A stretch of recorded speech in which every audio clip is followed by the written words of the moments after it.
There's a lot more power. A lot more aggressive. More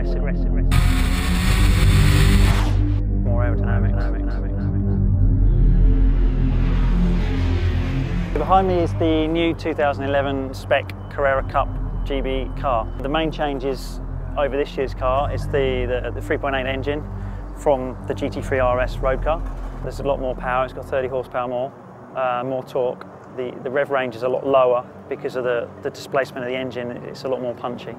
There's a few minor changes to help the performance of the gearbox. The current car we're using at the moment is 420 horsepower.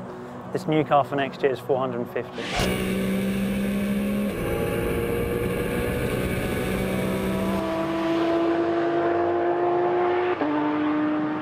The key changes you'll visually see from this car compared to the current Carrera Cup GB car is obviously the aerodynamics. The aerodynamics are a lot more aggressive on this car. The front bumper is a lot wider, the intakes are a lot bigger and a lot more sharp. Because the suspension is wider, the wheels are further out into the wheel arches, so they've had to put a small spoiler lip around the wheel arch, which is quite visible compared to this year's car.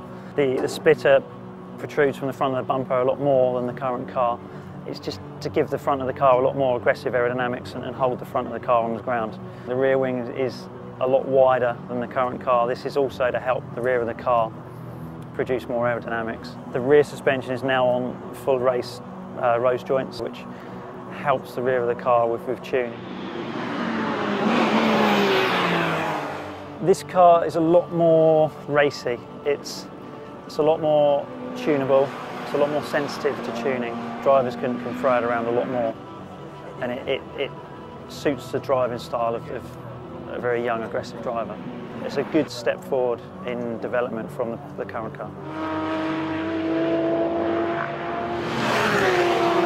I'm really excited about next year. I think it's going to be a fantastic year. It's another new start to the championship. We've got obviously 30 new cars, we've got new drivers looking at the championship, we've got a lot of new teams that are very keen to come into the championship. It's very exciting.